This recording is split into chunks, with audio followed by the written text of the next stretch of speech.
bonke ngeyigaba zabo nehamente yonke ingcwele egameni elikhulu lenkosi uNyazilwezulu. Amen. Inkonzo yanamhlanje nakukhona inhlalisa ukuthi ngiyibonile sivakashele esingajwayele kuba nayo. Ngiyacela ukuthi uNkulunkulu ahlale kubo abantu bakhe, ibona bazasipha izwi likaNkulunkulu. Inkosi babusise. Abagcotshwa bonke ngeyigaba zabo nehamente yonke ingcwele egameni elikhulu lenkosi uNyazilwezulu. Amen. Inkonzo yanamhlanje nakukhona inhlalisa ukuthi ngiyibonile sivakashele esingajwayele kuba nayo. Ngiyacela ukuthi uNkulunkulu ahlale kubo abantu bakhe, ibona bazasipha izwi likaNkulunkulu. Inkosi babusise.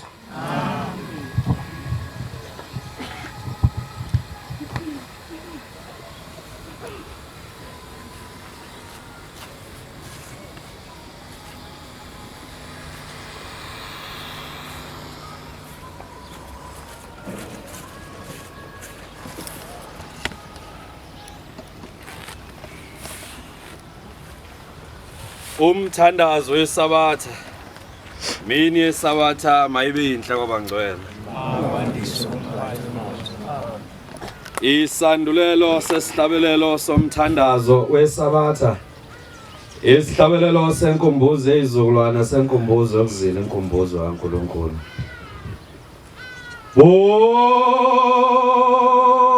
Ngenu Jehova Nazareta.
buyiswa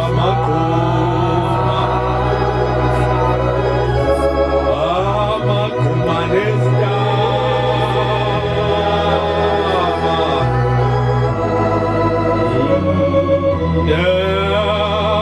ngokuba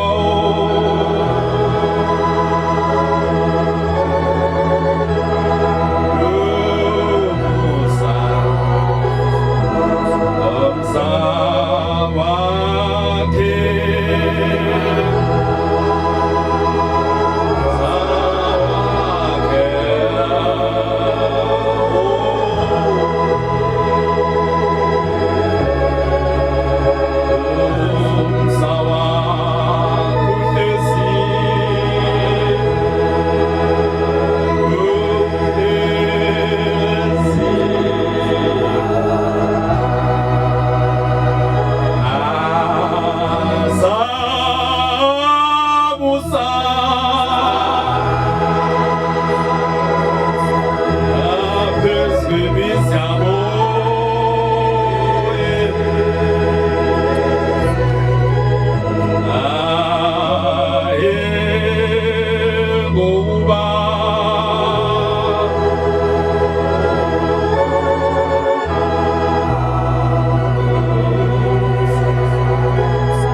noma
niphume emazweni onke aphansi kwezulu nilethe imnikelweni ngenjabulo kuJehova emzini wasekuphakameni akaye ukuyamkela uma ningakulalela ukugcina usuku lwesabatha. Udumo malube kuye owenza izulu nomhlaba. Amen. Makube njalo. Ayikhumbuli indlu kasenza ngakhona nodingane echithekileyo. Ayibuthe ekuchithekeni kwayo. Amen. Bakenze njalo wenza izulu nomhlaba phakade. Amen. Nkulunkulu Nkosi yethu kwamkele ukukuthandaza kwethu. Kungabi ngokusho kwethu kube ngokusho kwakho. Makube njalo. Amen. Hlabe. Bazula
Nkosi masigoqe sithandaze. Amen.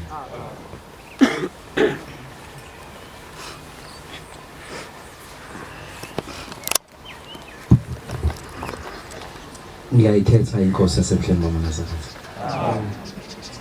Ngiyabingelela ihamente engcwele kaNkulunkulu egameni elihle loNyazilwezulu. Amen.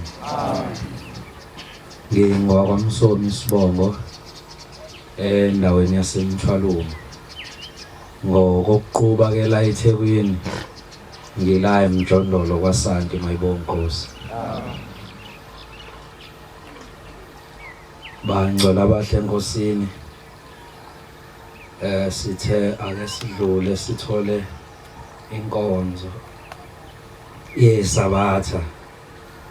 Ngokomthetho kunohambana nje oluncane ebesilithatha kodwa ke ngoba singamanazaretha sithe makushaya u9 singapha ake sidlule siguqe bese ke siqhubeka nendlela mayibonge Nkosi.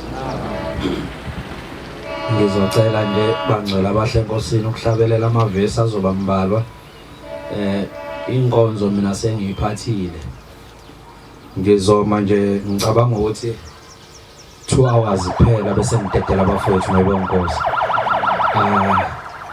Ingoma ka20 amavesi ambalwa. Angilizwe izwi lakho awe namenzwa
Manazaretha amahle enkosini. Ngizocela nje ukuqala ngokufunda incwadi. Kuzoba amazwi ahlakaniphile 9 ivesi le10. Ukuqala kokuhlakanipha kungukumesaba uJehova nokwazi okuyingcwele kuqonda. Amen. Ukuqala kokuhlakanipha kukwesaba uJehova. Silapha ke izihlobo ezihle enkosini sizosaba uNyazilwezulu mayibonge Nkosi. La emthandazweni mhlawumbe kuzwakalanga kahle ngoba ngibuye ngibibhimbanyana. Ivesi lesine. Evesi lesine emthandazweni wesabatha. Akayukuyamkela imthandazo yenu. Akasozane ehlisela izibusiso. Uma ningayilaleli imithetho yakhe nigcine. Njengoba silapha sizawugcina imithetho yonyazi mayibonge Nkosi. Kukhona ke indawana eyinkinga bafowethu. Ngoba uNkulunkulu mayinikeza abantu umthetho uvele ophose ekhaya. Angiqale la. Lesi sihlabelelo sika Shembe siphelele. Futhi sona siyosifaka ezulwini. Makukhona kokunye sikuthandayo siye sikuthasisele nje kodwa makungekho la angeke kusifake ezulwini. Into umuntu ayohlulelwa ngayo ila kulesi sihlabelelo. Shembe wakwenza konke kwase kuyaphelela. Kodwa into eyinkinga bafowethu inkolo ithema ifika kithi yafika sekuneyikhisi eyikhona kithi. Abantu uthi uNkulunkulu kuShembe mayikhuluma naye uthi hamba uyongakhela ibandla elingcwele. Bandla labantu abangaphuza utshwala. Bandla labantu abangawubhema ugwayi. Bandla labantu abangayidla insuku. Lelu Shembe kwakuthiwa akazolakha. Namhlanje insuku igcwele isonto. Insuku igcwele isonto yini egcwele isonto? Hayi ubaba mkhulu. Sithi sihlabelana ningabi njengokhokho benu.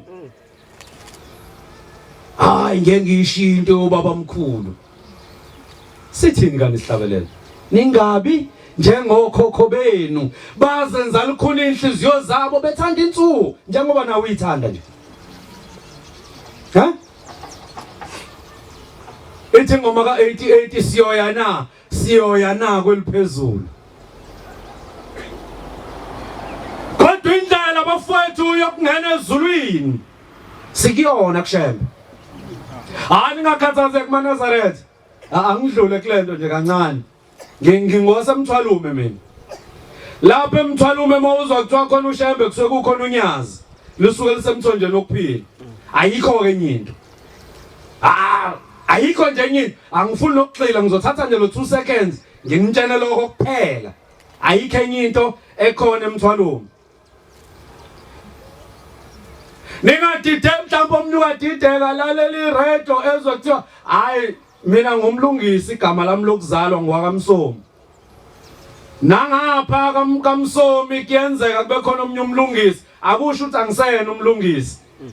Badecide nje phakathi nendlela ukuthi sebefuna ukushintsha igama lomuzi abahleli kuona emthwalume ithembe ezinhle bayibize ngokuthi kusebuhleni ningawarisheki. Kodwa bukhona ubuhlelo bakhiwa inyanga yezulu kuhlela unyazi mayibonga Nkosi. So asingawarishwa ke leyanto ngiyadlula. Thixo wami dwala lami wena ungi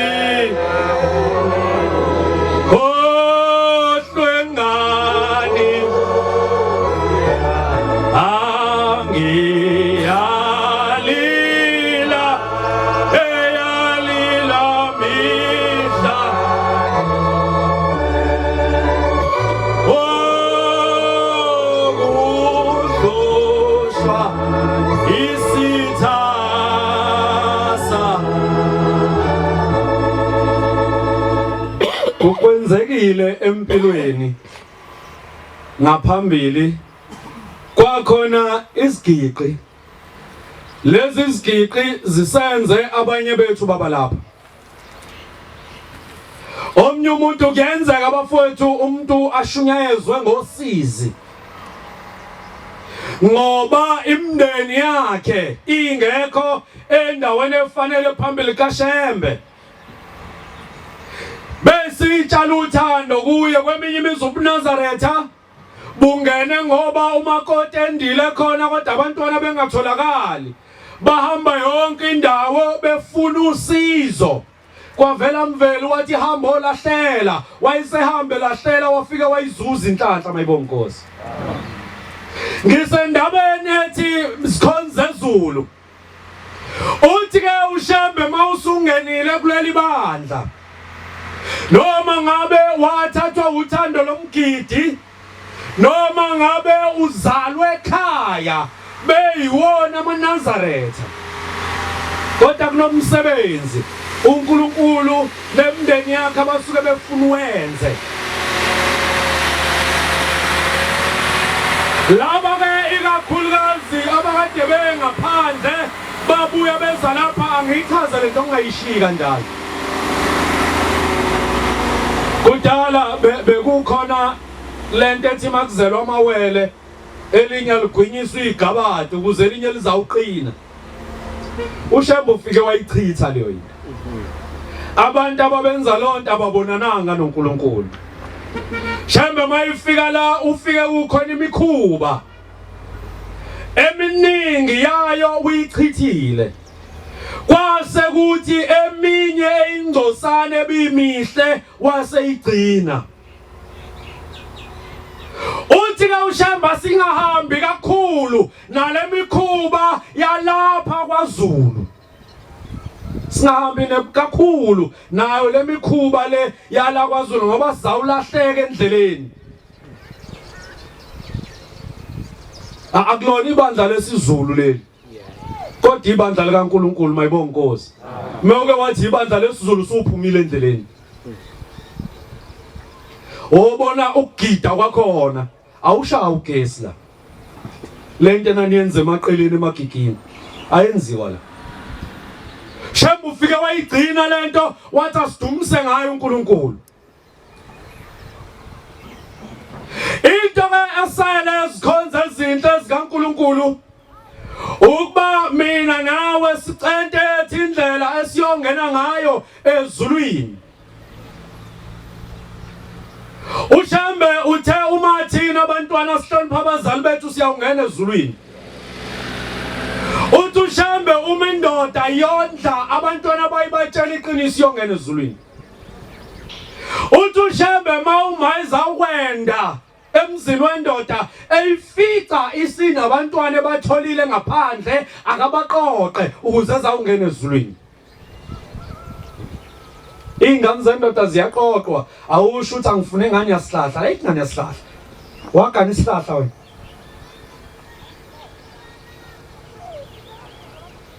Indoda iyabondla abantwana bayo kuyihlazo kabi ukufica iNazaretha nentshebe sekufakwa nezifonyoke uyifica isiphume ngaphansi intshebe ulapha kosonhlala kahle bayomkhulumisela isondlo.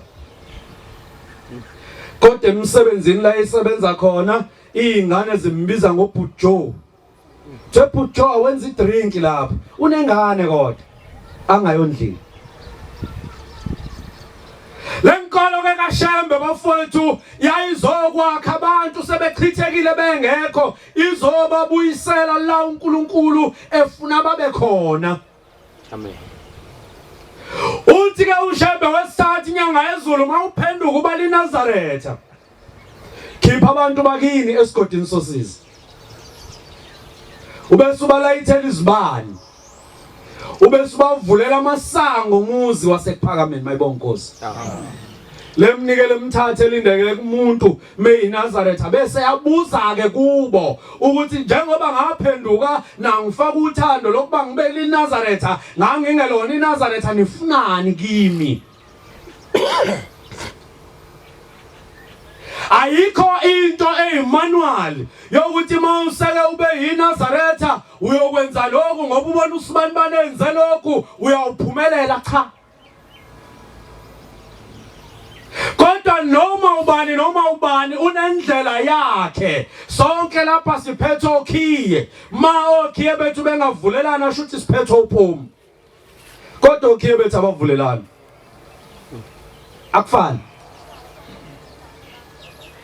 Imkhuba ebikithi kaMsomi makuzelwe ingane ayifani nemkhuba ekwachili makuzelwe ingane. Ingakho ngekufani.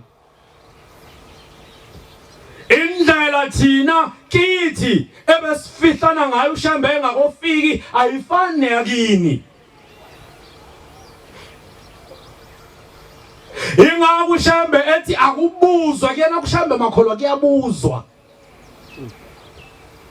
Sifike sekukhona lenkolo ke manje ethi hayi hamba obika. Ubikani wazini wena? Ngoba kuShembe ufuna ubuze. Inkinga sibhekene nayo bafowethu uShembe sesimfanisana into zonke lezi ezinye ezikhona uShembe ngekalikhiphi izwi kuwena muzofika usumphathela ikhophi lika Vaselina baba ngibusisela uVaselina mhlawumbe inkinga kuyidinga isibusiso beyidinga nje ukuthi inkosi kubusise ube usuyaphila la nje eduzane dududu Nyazilwezulu into efanayo. Kuzobi kuyingane ukuthi ayinazi imbamba akazanga lokho ethandaza akasho ukuthi lethana uVaselina uvele washinta kodwa phambi kwakhulu wathi inkosi kubusise wahletha amagxathu ukhulwayo kwangena ucingo kwathiwa hayibo nansi indaba enkulu seyenzekile wabuya wazobonga. Ngiphambanisa indaba le ngane ebingahlukanisile dududu ingokwayo lengikhuluma ngayo imbamba na kwenzeka into efanayo futhi kulona unyazi ngayi lockdown le ubuyise usezobonga ukhulwa same time ukuthi unoyibani bani usehlukanisile okusele ikhonza ezulu kusele kimi nawe Shembe ke into ayifunayo ufuna ukuthi makholwa sihlangane bese siyathandana mayibonga Nkosi abaphakamisa isandla la abake bamfonela nomshumayeli bambuza impilo soloku isonto liqaliwe hands up aw babjila unayo ifoni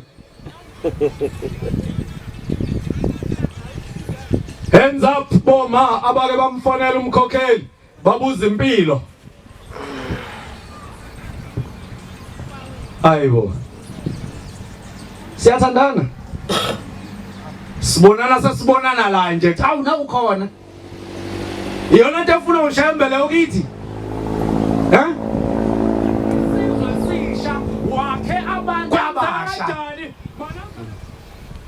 fanele ngabuke wamfonela nje hawu babujili kunjani hayi ngiyaphila hayi bengizwe impilo umshumayeli phela kanjalo woze umfonele ngomsugula emshumayeli manje qange angizonqunywa umlenze kuyikhathi umfonela woze umfonele moboshela ithikithi lesikimela umshumayela ekhama sentshani waphethe nakuse ngibanjwa wothikithi la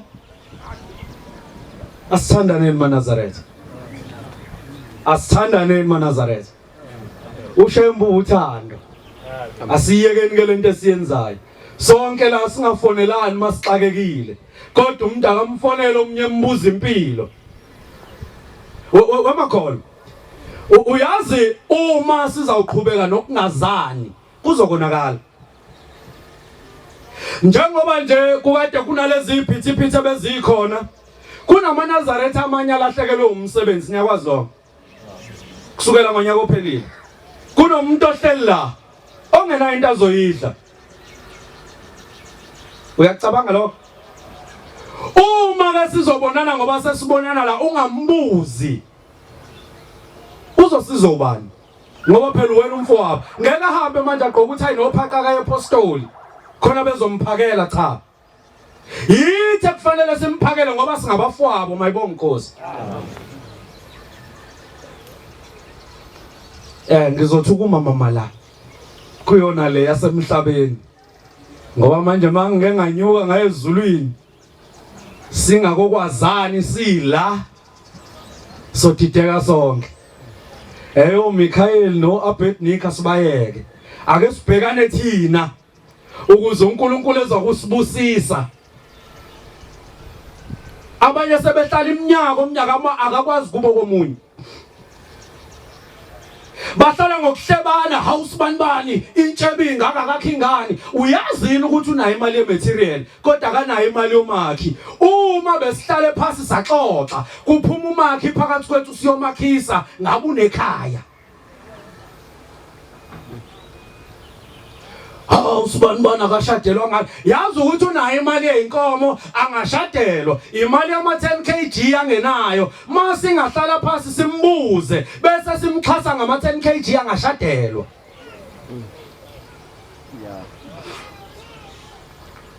iyona nto ke uShembe ayifuna kithi makholwa ukuthi sazane kubuhlungu kukhona umuntu osuka endlini la njengoba ngikhuluma manje engadlile uzobuyela emuva futhi engadlile ngoba sekukhona amaNazaretha nomona uzobona nje mayiphuma inkonzi uzosuka iyohlala lena esikhaftini ibhekele ngafica abanye ubaba mina abathi uShembe wakhe abantu abahle ababedlela esandleni somnye umuntu kuphelele ibloko makholo kuphelele ukuthandana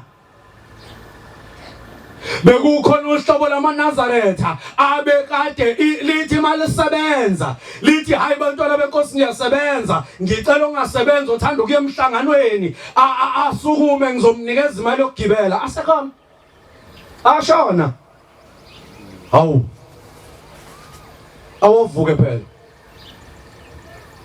awavuke lapha phakathi kwethu Sayinqena nje ukhipha isikhafu kini athi asibambe mntaka Shembe. Kuyini lokho?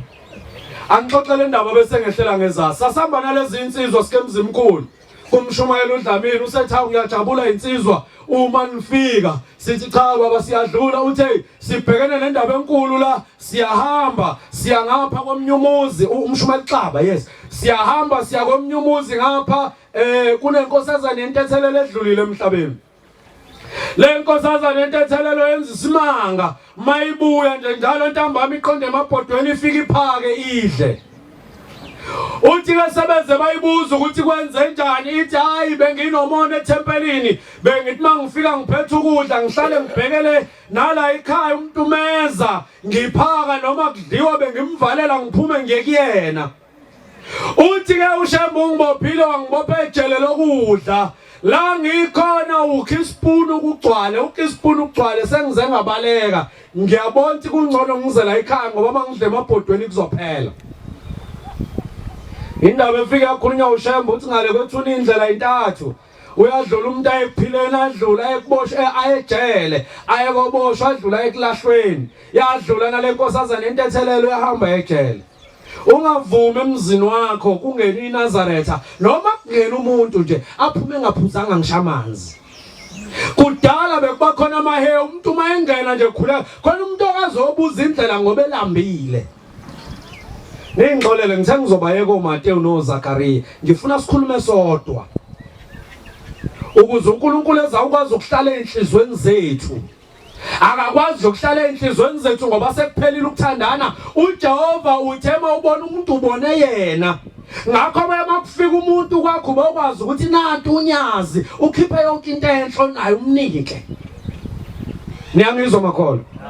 Awuyugibela uze ebuhleni ukuze ulibone. Kodwa liyofika ngomuntu uthizene egcekeni kwakho. Mawuneimpahla uneyindalo uyayishisa ngeke insizwa ngiyabonga amaNazaretha amahle enkosini. Sengiyahita nje ngadlula imlembuzi nasekhaya ke ngedwa. Akekho ngeke ngimshiyele uma ngidla ngivele ngishaye nje ngivale. Sekuvuka naloko ngiyabonga amaNazaretha amahle enkosini. Inkosi buseni kuzwini. Ikhethi inkosi yasebuhleni.